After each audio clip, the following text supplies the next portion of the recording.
Hello student, good morning. आज सोम and मोस का महत्वपूर्ण चैप्टर, ये बहुत ही इम्पोर्टेंट क्वेश्चन है परीक्षा की दृष्टि से। इसको देखते हैं हम लोग। प्रतिबल क्या होता है?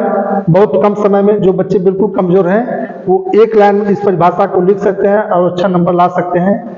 देखिए, सबसे पहले चीज कि जो चीज बटा में होती है उसको हम अनुपात से डिनोट कर सकते हैं। तो देखो, सबसे पहले प्रतिबल। प्रतिबल बराबर क्या होता है? प्रतिबल की परिभाषा समझ जाते हैं। जब किसी बॉडी या जब किसी पिंड पर बल लगाते हैं तो उसके अंदर एक आंतरिक प्रतिरोधी बल उत्पन्न होता है, उसे हम प्रतिबल कहते हैं। प्रतिबल बराबर बल की बटा क्षेत्रफल। प्रतिबल को हम स्मॉल p से प्रदर्शित करते हैं और बल को F से तथा क्षेत्रफल को कैपिटल A से प्रदर्शित करते हैं। जो प्रतिबल का मात्रक होता है न्यूटन प्रति मीटर स्क्वायर। या अगर परिभाषा समझ में नहीं आता है तो इस बटे का मतलब होता है अनुपात।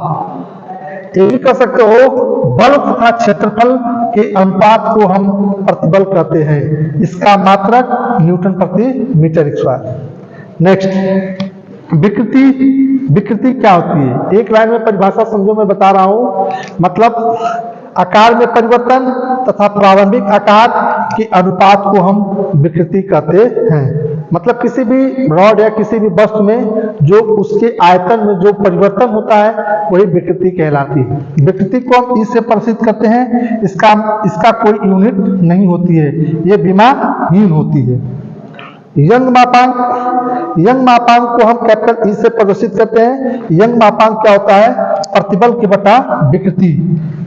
प्रतिबल की बटा विकृति, इसका भी मात्रक न्यूटन प्रति मीटर स्क्वायर। ये बहुत ही इंपॉर्टेंट है, ये हमेशा आने वाले क्वेश्चन है। उसके बाद कर्तन मापांक।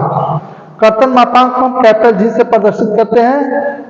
कैपिटल जी से तो कर्तन मापांक बराबर होता है कर्तन प्रतिबल की बटा कर्तन विकृति। इसको परिभाषा कैसे लिख सकते हो? कर्तन प्रतिबल तथा कर्तन विकृति के अनुपात को हम कर्तन मापांक कहते हैं। कर्तन मापांक को हम कैपिटल जी से प्रदर्शित करते हैं और कर्तन प्रतिबल को Q से और कर्तन विकृति को फाई से। इसका भी मात्रक न्यूटन प्रति मीटर स्क्वायर होता है। आयतन मापांक को हम K से माने कैपिटल K से प्रदर्शित करते हैं। ये इसके बराबर होता है प्रतिबल की बटा आयतन विकृति।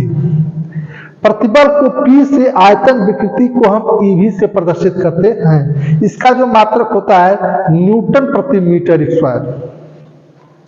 पाइजन अनुपात, ये तो बहुत ही इंपॉर्टेंट है, ये सुपर स्टार लगाए कि हमेशा आता है।